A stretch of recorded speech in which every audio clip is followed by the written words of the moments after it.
Good morning विद्यार्थी मित्रांनो. आज दिनांक 3 ऑगस्ट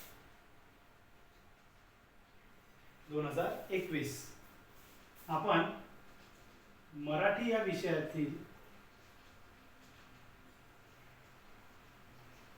गद्यपाठ अभ्यासणार आहोत. मागच्या तासिकेला आपण इयत्ता 8वीतील मराठी विषयाची पहिली कविता भारत देश महान हे अभ्यासलेली आहे. तुम्हाला सर्वांना कळाली ना ती? गुड. तर यानंतर पाठ क्रमांक 3 गद्यपाठ आहे. पाठ क्रमांक 3. आता तुम्हाला प्रश्न पडला असेल की आपण डायरेक्ट पहिली कविता शिकते आणि डायरेक्ट तिसऱ्या पाठावर शिकत आहोत. तर दुसऱ्या क्रमांकाचा जो पाठ आहे आपला, माझ्या देशावर माझे प्रेम आहे, हा कोरोनाच्या या काळामध्ये महाराष्ट्र सरकारने वगळलेला आहे. हा पाठाचा दुसऱ्या क्रमांकाचा पाठ वगळलेला आहे. म्हणून आता आपण गद्यपाठ 3 नंबरचा गद्यपाठ आपण अभ्यासणार आहोत. तत्पूर्वी मी काही तुम्हाला प्रश्न विचारतो, त्याची तुम्ही मला उत्तरे द्यावी. तुम्ही मामाच्या घरी कोण कोण जाते सुट्ट्यांमध्ये? गुड. सर्वच जण जातात आहे ना आपापल्या मामाकडे, आपापल्या नातेवाईकांकडे सुट्ट्यांमध्ये उन्हाळ्याच्या. तर तुम्ही सोबत काय काय घेऊन जाता? आपापले कपडे, त्याच्यानंतर तुमचे जे काही पुस्तकं असतात, पुस्तकं नाही तर कोणी वाचायला अभ्यासाचे, कोणी आपापल्या वस्तू, खेळण्याच्या वस्तू घेऊन जातात आहे ना. ठीक आहे. अशा आपापल्या परीने आपण आपली जी पॅकिंग असते, आपली तयारी करून आपण आपल्या प्रवासाला जात असतो. आपल्या तुम्ही मामाकडे म्हणा, कोणाकडे नातेवाईकांकडे आपण जात असतो. तर तुम्ही जेव्हा प्रवासाला जात असता तर कोणकोणत्या वाहनाचा तुम्ही उपयोग करता? बस, कार, गुड. त्याच्यानंतर ट्रेन. बरोबर, व्हेरी गुड. कोणी कोणी बसचा वापर करतो. आता समजा आपल्याला एखाद्याचे मामा, आता उदाहरणार्थ प्रवीणचे मामा हिंगोलीला राहतात, तर हिंगोलीला कशाने जाऊ शकतो प्रवीण? बसनं जाऊ शकतो, कारने जाऊ शकतो आहे ना. आणखी कशाने जाऊ शकतो? हिंगोलीला ट्रेन पण जाऊ शकते है ना. तर मग ट्रेनने जाऊ शकते प्रवीण. आता मला, माझे मामा मुंबईला राहतात, माझे मामा कुठे राहतात? मुंबईला. तर मी कशाने जाईल? आपल्या अकोल्यावरून रेल्वे स्थानकावर जाऊन रेल्वेमध्ये बसून मी मुंबईला जाईल. बसनेही जाऊ शकतो, परंतु बसने जास्त काळ लागू शकतो, वेळ लागू शकतो. वेळेच्या बचतीच्या खातीर मी कशाला जाईल? मामाकडे ट्रेनने जाईल. बरोबर. आणि एखाद्याचे मामा समजा दुसऱ्या देशामध्ये राहतात आणि मामाकडे जायचं आहे, तर कशाला जातील ते? Very good. ते जातील विमानाने प्रवास करा. असे वेगवेगळ्या प्रवासाच्या आपण माध्यमातून आपापला प्रवास करत असतो. तुम्ही सहलीला जाताना तुमची कशा प्रकारे, आपल्या शाळेची सहल गेली होती मागच्या वर्षी, तर तुम्ही सहलीला मागच्या वर्षी तर तुम्ही कशी तयारी केली होती? काय काय घेतलं होतं सोबत? कशी पॅकिंग केली होती? आपला जेवणाचा डब्बा है ना, आपले कपडे, त्याच्यानंतर गुड मेडिसिनचा डब्बा एक, त्याच्यानंतर टूथब्रश, तुमचं मेकअपचं सामान, पावडर, हा एक बरोबर बॅग असं डब्बा. त्याच्यानंतर काही कपडे. अशी कपड्यांची पॅकिंग करून तुम्ही एखादी बॅग है ना, बॅग घेऊन जाता ना सोबत. बॅग मध्ये तुम्ही पॅकिंग केली आणि सहलीला आले होते है ना. आठवते तुम्हाला? तर आता तुम्ही तुमच्या मित्रांसोबत एखाद्या वेळेस प्रवास केला का कधी? दोघं मित्र म्हणा, 2-3 मित्र सोबत. कुठे गेले होते तुम्ही दोघं? प्रवीण आणि विशाल कुठे गेले होते? अच्छा, लग्नाला गेले होते है ना. किती दिवस होते तुम्ही तिथे? 2 दिवस. तर तुमच्या काही गप्पा वगैरे झाल्या असतील ना जाताना है ना. गप्पा केल्या ना खूप तुम्ही? बघा, आपण जेव्हा सोबत जात असतो तेव्हा आपल्या गप्पा वगैरे चालूच असतात. कोणी आपले हे दोघं जण विशाल आणि प्रवीण सोबत असताना तुम्ही जे गप्पा करत होते तुमचं दुसऱ्यांकडे लक्ष होतं का? नाही, तुम्ही तुमच्याच गप्पात रंगले असाल, है ना? तर हां, गुड, व्हेरी गुड. त्याने त्याच्याकडच्या गोष्टी सांगितल्या, तुम्ही तुमच्याकडच्या गोष्टी सांगितल्या, स्कूलच्या गोष्टी केल्या, काही काही अभ्यासाच्या गोष्टी केल्या. तर बघा इथे तुम्ही जेव्हा प्रवास करताना तुमची बॅग भरता ना तुम्ही. पहिला कप्पा आहे हा चेनचा, है ना? याच्यामध्ये काही वस्तू, याच्यामध्ये काय ठेवू शकता तुम्ही? याच्यामध्ये तुमचे काही नॅपकिन्स वगैरे असतील, काही सामान असेल ते याच्यामध्ये ठेवू शकता तुम्ही, है ना? त्याच्यानंतर बघा दुसरा कप्पा आहे, असे कप्पे असतात बॅग वेगवेगळे. याच्यामध्ये काही वस्तू ठेवता, है ना? आहे की नाही? असे 2-3 कप्पे असतात बॅगीला. बघा तुमच्याकडे पण अशी बॅग असेल प्रवासाचा, याच्यात कपडे ठेवतो आपण. कपडे ठेवल्यानंतर काही पुस्तक असतील, पुस्तकं ठेवतो. अशा प्रकारे ही प्रवासमध्ये आपण बॅग यूज करू शकतो, है ना? आणि यूज करताना याच्यामध्ये वेगवेगळ्या वस्तू करून आपण बसमध्ये आपण वरच्या ठिकाणी जागा असते बसमध्ये ठेवू शकतो. ट्रेनमध्ये खाली जागा असते खाली ठेवू शकतो, है ना? प्रवास करताना ही बॅग आपल्याला कामाची आहे, उपयोगाची आहे. कोणी अशा बॅगा यूज करते, तर कोणी हे प्रवासाची अशी बॅग, याला काय म्हणतात? ट्रॅव्हलिंग बॅग, है ना? ही ट्रॅव्हलिंग बॅग आहे. आता यालाही पण काही कप्पे असतात बघा. हे बघा समोरच्या साईडने काही कप्पे आहेत, दिसत आहे ना? हे पहिल्याच्यात बघा. याच्यात आपण काही ठेवू शकतो, टूथब्रश, पेस्ट, तुमचे क्रीम्स याच्यात ठेवू शकतो. त्याच्यानंतर हा एक मधातला कप्पा आहे, दिसत आहे बघा. याच्यात मी माझे कपडे ठेवलेले आहेत. असे आपण कपडे, या कपड्यांखाली काही एखाद्याचे पैसे जर असतात तर या पैसे याच्या खाली आपण ठेवू शकतो, आहे की नाही? दुसऱ्यांना दिसू नये म्हणून. अशा प्रकारे आपण आपल्या प्रवासाची तयारी करून बॅगांचा उपयोग करून आपण काय करतो? प्रवास करतो. समजली? हे बॅग कशाची बॅग आहे? ही ट्रॅव्हलिंग बॅग आहे, प्रवास बॅग. तर अशा एका प्रवासाबद्दल आपल्याला आजच्या पाठाविषयी शिकायचं आहे. आपल्या पाठाचं नाव काय आहे? त्या लाखाच्या कोटीच्या गोष्टी. काय आहे पाठाचं नाव? लाखाच्या कोटीच्या गोष्टी. पाठ क्रमांक 3 आहे, लाखाच्या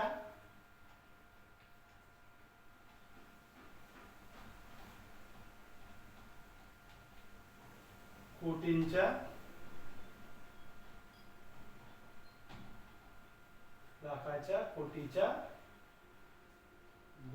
गप्पा. काय पाठाचं नाव आपल्या? लाखाच्या कोटीच्या गप्पा. तर या पाठाचे लेखक आहेत, या पाठाचे लेखक कोण आहेत? लेखक आहे वसंत जोशी. वसंत जोशी.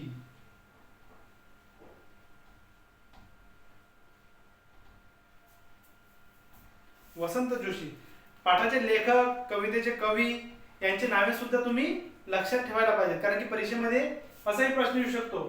पाठ क्रमांक 3 लाखाच्या कोटीच्या गप्पा या पाठाचे लेखकाचे नाव सांगा. तर काय सांगता तुम्ही? वसंत जोशी. लक्षात ठेवायचं नेहमी, प्रत्येक पाठाचे लेखक, कवी, कवितेचे कवी यांचे नावे वगैरे लक्षात ठेवायचे, आहे ना? कधी कुठला प्रश्न जर तुम्हाला कोणी विचारला तर त्याचं उत्तर तुम्हाला देता आलं पाहिजे. तर चला आपण त्या पाठाला जास्त विलंब न करता आपण पाठाकडे वळूया. तत्पूर्वी आपण आजच्या पाठाचे जो वसंत जोशीचे लेखक आहेत त्यांविषयी काही माहिती आणि पाठाचं थोडाफार परिचय करून घेणार आहोत. वसंत जोशी कथाकार, कवी, विनोदी साहित्याचे लेखक. त्यांची कथा आणि कवितांबरोबर लोकनाट्ये, बालनाट्ये आणि बालकुमार वाङ्मयाचेही लेखन केले आहे. त्यांच्या कथांचे तमिळ आणि कन्नड भाषेत अनुवाद झालेले आहेत. त्यांनी लिहिलेल्या बिनबियांच्या गोष्टींचे संग्रह लोकप्रिय आहे. बिनबियांच्या गोष्टीतील प्रसंग काल्पनिक असले तरी त्यामधील व्यक्ती मात्र खऱ्या आणि सुप्रसिद्ध आहेत.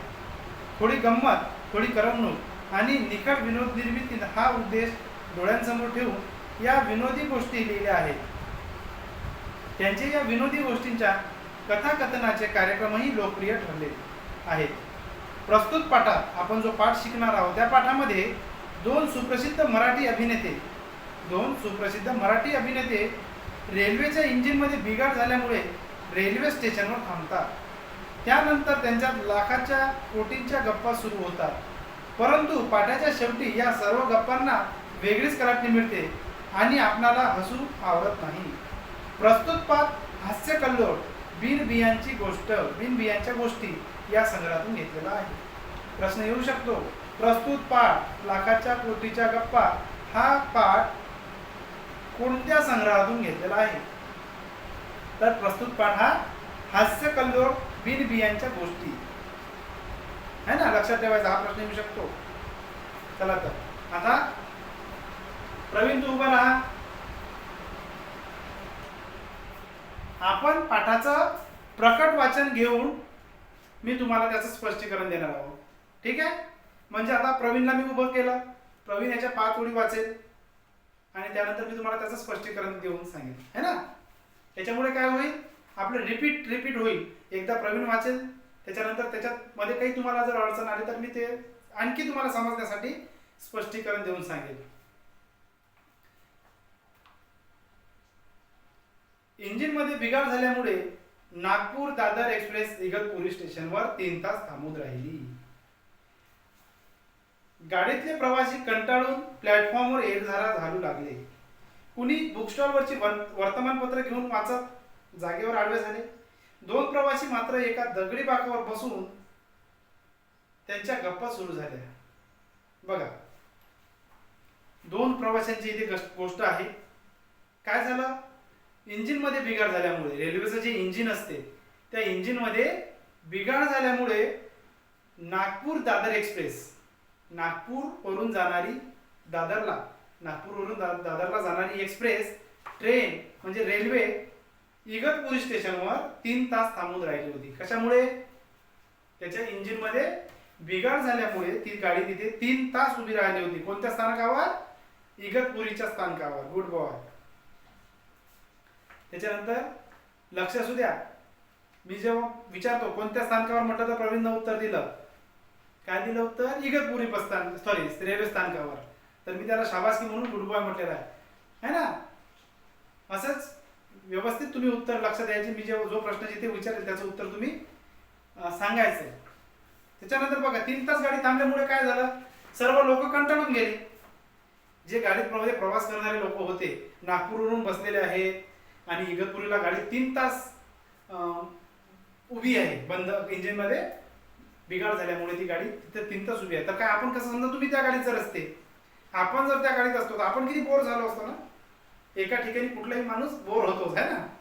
मग अशा वेळेस आपल्याला काय करतो, आपण काय करतो, रेल्वे स्थानकावर उतरतो, इकडे तिकडे चक्रा मारतो, इकडे तिकडे बघतो काही आहे का दुकान कशाचं, काही बुक स्टॉल आहेत का, काही खाण्याच्या गोष्टी दुकान आहेत का, है ना. गाडीला वेळ असणारा माणूस काही ना काही कामं करतातच. कोणी बाहेर जाऊन बसून राहते एखाद्या बेंचवर. तर अशाच प्रकारे नागपूर दादर या गाडीतील एक्सप्रेस मधील जे लोक होते हे तिथे बोर झाले होते. म्हणून त्यांनी काय केलं, काही लोक रेल्वे स्थानकावर इकडे तिकडे चक्रा मारून राहिली, काही लोक बुकस्टॉल वरील वर्तमानपत्रे घेऊन वाचून राहिली आणि वाचता तिथे ते आडवे झाले. आडवे होणे म्हणजे झोपणे. आडवे होणे म्हणजे काय, समानार्थी शब्द आहे. आडवे होणे याचा अर्थ काय, शब्दशः म्हणजे झोपणे, लोळणे, झोपणे किंवा लोळणे. काय झालं, काही प्रवासी वर्तमानपत्र वाचता तिथे झोपी गेले, तिथेच त्यांनी अंग टाकले है ना. आणि सर्वजण आपापले काही ना काही कामं करत होते. तेवढ्यापैकी 2 प्रवासी जे होते ते एका दगडी बाकावर बसून मोठमोठ्याने गप्पा करू, त्यांच्या गप्पा चालू होत्या. मोठमोठ्याने बोलत होते, त्यांच्या गप्पा त्या दोघातच चालू होत्या. आणि त्यांच्या गोष्टी काय चालू होत्या आपण ते आता पुढे बघूया. काय होते त्यांच्या गप्पा चालू, जाऊन बसले आणि त्यांच्या गप्पा सुरू झाल्या. सुमारे 1 तासभर गप्पा मारल्यानंतर ते दोघेही कंटाळले. त्यांनी चहा मागवला. चहा घेतल्यानंतर त्यांच्या गप्पा पुन्हा रंगल्या. ते एवढ्या मोठ्यानं हसत आणि बोलत होते की त्यांचा शब्दानी शब्द दूरवर ऐकू जात होता. त्या दोन प्रवाशांमध्ये एक म्हातारा होता आणि दुसरा तरुण. बघा, खूप जोरजोरात गप्पा मारत होते. 1 तास त्यांनी गप्पा मारल्या. 1 तास गप्पा मारल्यानंतर ते कंटाळले, बोर झाले. मग त्यांनी काय केलं, तर त्यांनी चहा पिला, चहा मागवला. तिथं बाजूलाच एखादा टी स्टॉल वगैरे असेल, चहाचं दुकान असेल, तर त्या चहाच्या दुकानावरून त्यांनी काय केलं, चहा मागवला आणि चहा पिले. आणि पुन्हा त्यांच्या गप्पा सुरू झाल्या. त्यांच्या गप्पा एवढ्या जोरजोरात चालू होत्या, एवढ्या मोठ्याने चालू होत्या की त्यांचा प्रत्येक शब्द आणि शब्द प्रत्येक माणसाला, तिथं असलेल्या बाजूबाजूला असलेल्या प्रत्येक माणसाला त्यांच्या गप्पा ऐकू चालल्या होत्या, म्हणजे त्यांच्या गोष्टी ऐकू जात होत्या. आणि ते जे गप्पा करणारे जे व्यक्ती होते दोन, त्यामध्ये एक तरुण आणि एक म्हातारा, असे दोन ते प्रवासी होते. असा प्रश्न येऊ शकतो की प्रवास करणारे दोन तरुण कसे होते, तर एक तरुण आणि एक म्हातारा, असं याचं उत्तर आहे. म्हातारा त्या तरुणाला म्हणाला, राजा, तुझं इंग्लंडला जाणं पक्क झालं ना? हे प्रश्नार्थक वाक्य आहे, है ना? काय प्रश्न केला म्हाताऱ्याने दुसऱ्या तरुणाला? म्हातारा तरुणाला म्हणाला, काय म्हणाला बघा, राजा, तुझं इंग्लंडला जाणं पक्क झालं ना? म्हणजे याच्यावरून आपल्याला एक लक्षात येते की त्या तरुणाचं नाव काय आहे, राजा है ना. म्हणून तो म्हातारा त्या तरुणाला काय म्हणत आहे, राजा, तुझं इंग्लंडला जाणं पक्क झालं ना? असा त्यांनी प्रश्न विचारला म्हाताऱ्याने राजाला, तरुण माणसाला. त्याच्यावर काय म्हणतो तरुण बघा, असं काय काका मला विचारता, मी पासपोर्ट मिळवला, व्हिसा काढला, नवीन कपडे टेलरने परवा शिवून दिले, 4 सूट आणि इतर नेहमीचे कपडे घेतले आहे. तुम्ही दिलेला घड्याळ तर मी आताच वापरायला काढला आहे. बघा, त्या तरुणानं उत्तर काय दिलं, असं काय विचारता काका मला तुम्ही?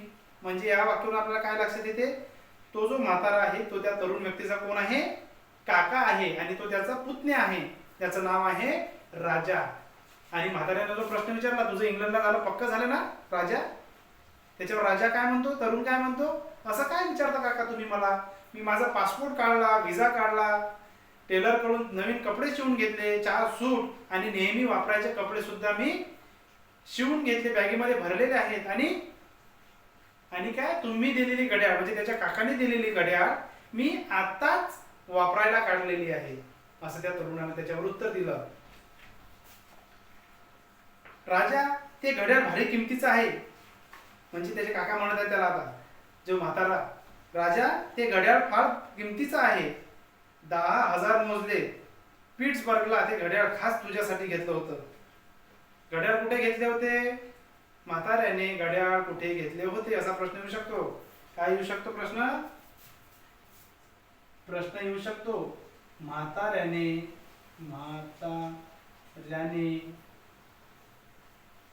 घड्याळ कोठे घेतले होते?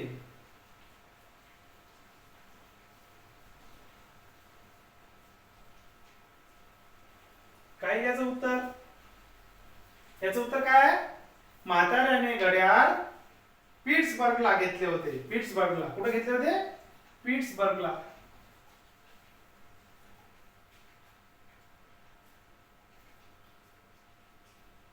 एका वाक्यात जर उत्तर आलं तुम्हाला, एका वाक्यात उत्तर लिहा, तर काय लिहाल तुम्ही? डायरेक्ट फक्त पिट्सबर्गला. आणि जर तुम्हाला म्हटलं खालील प्रश्नाची उत्तरे लिहा, त्याच्यात एका वाक्यात म्हटलेलं आहे का? नाही. तर मग पूर्ण वाक्यात उत्तर लिहायचं. म्हाताऱ्याने घड्याळ पिट्सबर्गला घेतले होते, असं पूर्ण वाक्यात उत्तर लिहायचं. आणि जर तुम्हाला म्हटलं एका वाक्यात उत्तर लिहा, तर याचं फक्त पिट्सबर्गला असं उत्तर येईल. ठीक आहे? हा प्रश्न लक्षात ठेवायचा, नोट डाऊन करायचा माझं शिकवणं झाल्यानंतर. पिट्सबर्गला ते घड्याळ खास तुझ्यासाठी घेतलं होतं. घड्याळ कुणी कुणासाठी घेतलं होतं, हा एक प्रश्न होऊ शकतो. बघा, घड्याळ कुणी कुणासाठी घेतले होते? घड्याळ कोणी आणि कुणासाठी?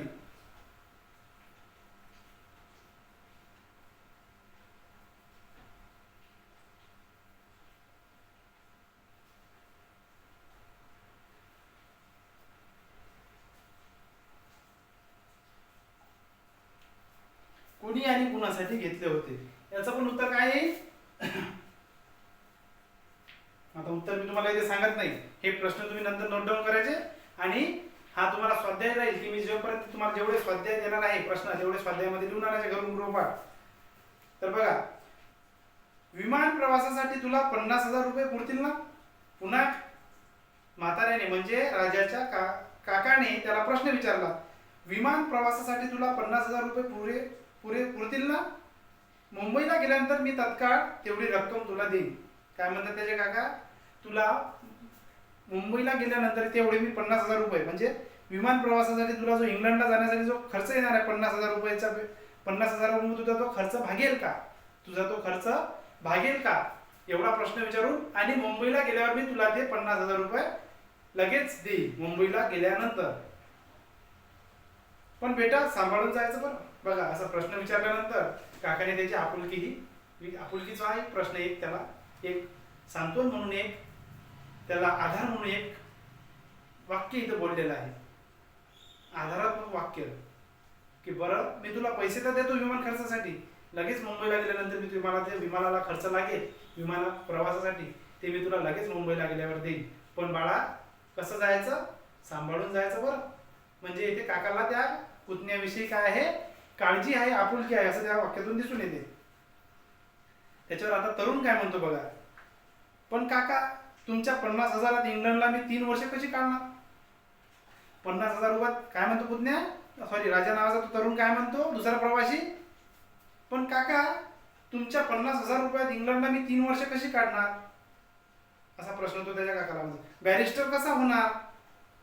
किमान 15 लाख किरकोळ खर्चासाठी लागतील. कोट्याधिपती काकाचा हा पुतण्या कुठल्या तरी घाणेरड्या हॉटेलात राहिलेला तुम्हाला चालेल का? असा तो तरुण त्याच्या काकाला प्रश्न विचारतो. काय काय प्रश्न विचारतो? काका तुम्ही जे 50,000 रुपये देता, एवढ्या 50,000 रुपयात मी इंग्लंडला 3 वर्ष राहू शकेल का? नाही. तर त्याच्यानंतर मी बॅरिस्टर होईल का? मी बॅरिस्टर कसा होईल 50,000 रुपयात? किमान 15 लाख किरकोळ खर्च लागतील. बघा, इंग्लंडला किरकोळ खर्च किती लागेल? प्रश्न होऊ शकतो इथे पुन्हा एक हा, की तरुण इंग्लंडला कशासाठी जात होता? तरुण इंग्लंडला कशासाठी जाणार होता?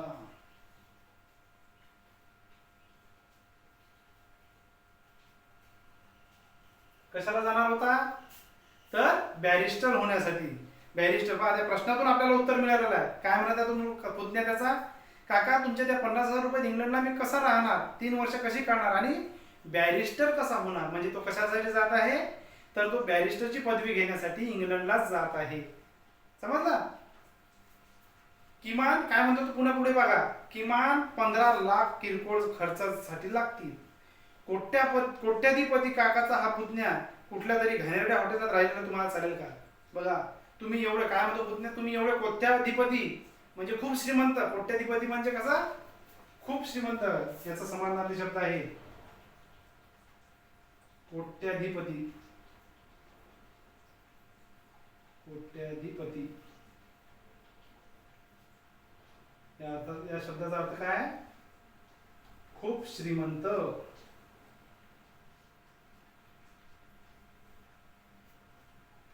एवढ्या मोठे तुम्ही श्रीमंत आहात आणि एवढे मोठे कोट्याधीश तुम्ही काका आहात आणि एवढ्या कोट्याधीश माणसाचा, एवढ्या श्रीमंत माणसाचा पुतण्या एखाद्या घाणेरड्या हॉटेलमध्ये राहतो, हे तुम्हाला चालेल का? असा कोण म्हणतो? तरुण म्हणतो त्याच्या काकाला म्हणतो तरुण, की तुमचा हा पुतण्या हा एखाद्या घाणेरड्या हॉटेलमध्ये राहिलेला तुम्हाला चालेल का? असा प्रश्न त्याच्या काकाला म्हणतो. त्याच्यावर काका काय म्हणतात बघूया. नको नको, तू एक स्वतंत्र बंगलाच घे. बघा, त्याचे काका काय म्हणतात, नको नको, तू कोणत्या घाणेरड्या हॉटेलमध्ये नको राहू, तू एक स्वतंत्र बंगलाच घे, तुझ्या अभ्यासाला निवांत जागा हवी. काय म्हणतात त्याचे काका? जेव्हा तो म्हणतो तरुण तुमचा पुतण्या एखाद्या घाणेरड्या हॉटेलमध्ये राहील का आणि त्याच्यावर तुम्हाला कसं वाटेल, तेव्हा त्याचे काका काय म्हणतात, नको नको नको, तू कॅनडा हॉटेलमध्ये राहू नको. तू एक स्वतंत्र बंगलाच घे. बंगला घे म्हणजे तिथं इंग्लंडमध्ये तू एक स्वतंत्र बंगला घे. म्हणजे याच्यावरून आपल्याला लक्षात येते की बंगला घेण्यासाठी त्याचे का इंग्लंडला बंगला घेण्यासाठी काका त्याचे पैसे देऊ शकतात. म्हणजे ते किती श्रीमंत असते है ना, कोट्याधीश. म्हणून काय म्हटलं, एवढे कोट्याधीश तुम्ही, एवढे ते खूप श्रीमंत आहेत. त्यावरून या वाक्यावरून आपल्याला लक्षात येते. तुला अभ्यासाला निवांत जागा हवी. बघा काय काका काय म्हणतात, तुला बॅरिस्टर व्हायचं आहे तर तू कुठल्याही घाणेरड्या हॉटेलमध्ये राहू नको. तू एक स्वतंत्र बंगलाच विकत घे आणि तिथे त्या बंगल्यामध्ये तुला निवांत अभ्यासासाठी शांत जागा मिळेल. त्यासाठी काका वर्षाला किमान 15 लाख, याप्रमाणे 3 वर्षांसाठी 45 लाख लागतील. किती मग 15 लाख एका वर्षाला किती लागतात, एका वर्षाला 15 लाख. तर 3 वर्षाला किती, 15 गुणिले 3, 15चा पाढा 3 पर्यंत. 15 1 15, 15 2 30, 15 3 45, 15 3 45, म्हणजे 3 वर्षाला 45 लाख रुपये लागतील. म्हणजे काका त्यासाठी एका वर्षाला किमान 15 लाख, असे 3 वर्षासाठी 45 लाख लागतील. आता बघा त्याचे काका काय म्हणतात त्याच्यावर. त्याची सोय मी आता या क्षणी करू शकतो. त्याची सोय मी आता या क्षणालाही करू शकतो. बॅगेत शेअर्स विकल्याची रक्कम नगद 80 लाख रुपये आहे. बघा त्याचे काका काय म्हणतात, आताच देऊ का. तू जे 45 लाखाची जी गोष्ट करत आहे ते 45 लाख मी तुला आत्ताच देऊ शकतो. शेअर्स विकल्याची रक्कम एकूण किती आहे, 80 लाख रुपये. शेअर्स विकल्याची रक्कम किती आहे, प्रश्न विचारू शकतो. शेअर्स विकल्याची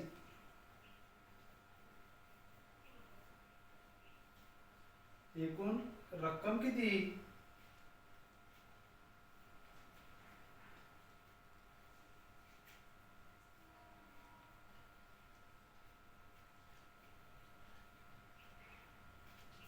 तर किती आहे रक्कम एकूण शेअर्स विकल्याची, 80 लाख रुपये रक्कम बॅगेत त्या काकाने आणलेली आहे म्हणते. असे त्याचे काका म्हणत आहेत. जसं त्यांनी म्हटलं काका इंग्लंडला राहण्यासाठी 3 वर्षाला म्हणजे वर्षाला 15 लाख, तर असे 3 वर्षाचे 45 लाख रुपये लागतील. आणि ही गोष्ट ऐकताच काकांनी काय म्हटलं, ती 45 लाख मी तुला आत्ता या क्षणी देऊ शकतो.